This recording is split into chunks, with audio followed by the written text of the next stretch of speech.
Hey guys, welcome to Rosie's Dessert Spot. In this tutorial we'll be making this fun 3-tier cake decorated with fondant drapes. You'll need a 4, a 6 and an 8-inch cake that has been crumb coated. That's just a thin layer of frosting all around the cake. Here I'm creating a final layer of frosting that is still ganache, and I've mixed through a little bit of buttercream.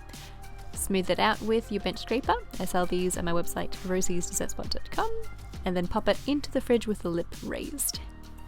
For the 4-inch and the 6-inch, notice they're both sitting on cake boards the same size as the cake. Create that crumb coat, and then again that final layer of frosting nice and smooth with the lip raised. After about 20 minutes, so it's set hard in the fridge, grab a super sharp knife that's been dipped in boiling hot water and cut off the excess. This is what's going to make your top edge super sharp. If you have any bits where a little bit too much came off, just go in refilling with some of that dark chocolate ganache. Dark chocolate ganache is a really good medium for fondant. It's my go-to whenever decorating with fondant. You could also use a crusting buttercream like American buttercream that has all unsalted butter and no vegetable shortening. Recipes for all of these will be listed in the description box below and in the eye icon up top.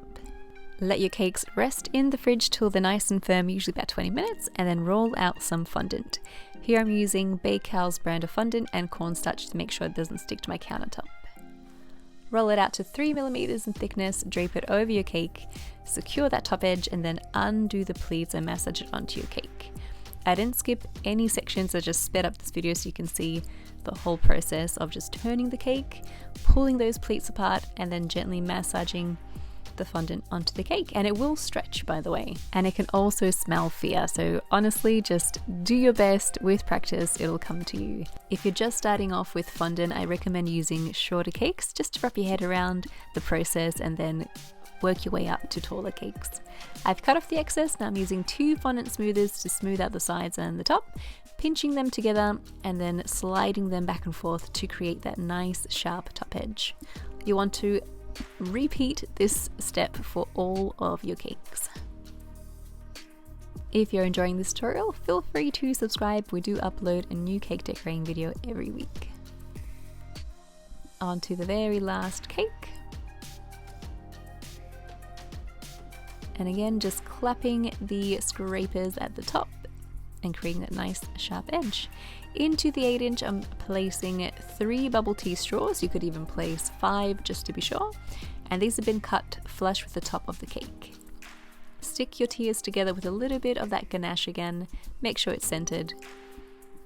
And then add the dowels into your 6-inch as well. These are placed in the cake to support the weight of the top tiers.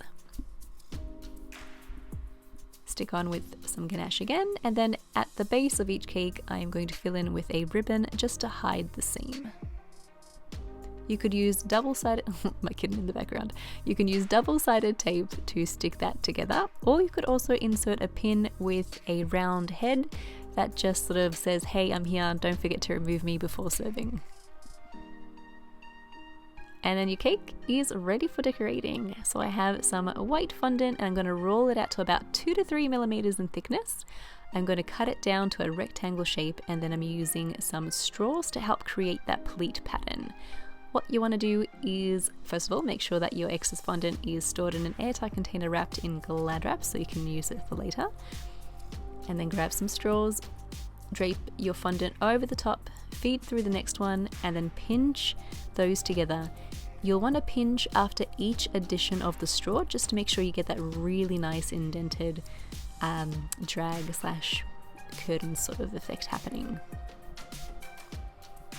Once you have that pattern, remove your straws and then give this curtain a pinch on either side. I'm going to call it curtain. Let me know if you guys call it something different. I'm sure there's an actual technical name for this. Once they're pinched at the sides, apply it to your cake with a little bit of water. Pull the drapes apart ever so slightly, just kind of fan them out. It makes it look a little bit more delicate and realistic, I find. Where each of these meet, I'm going to be adding in some flowers. You could add flowers just between the 4 and the 6-inch and between the 8 and the 6-inch. So there's only 2 sections for flowers just like this. You could leave it at that. Or you could add some at the top and the bottom as well, like I have. Totally up to you. I think just the two looked really delicate, and I personally, I don't know, I feel like I overdid it by adding it at the top and the bottom. Let me know in the comments below which you prefer.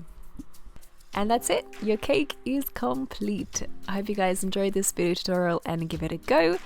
If you do, hashtag Rosie's Dessert Spot so I can see your awesome creations as well. This was a really easy cake to make. I can't stress it enough how easy these drapes are to make, and they look pretty awesome on a one tier as well. Thank you again for tuning in, and I hope to see you again in the next one.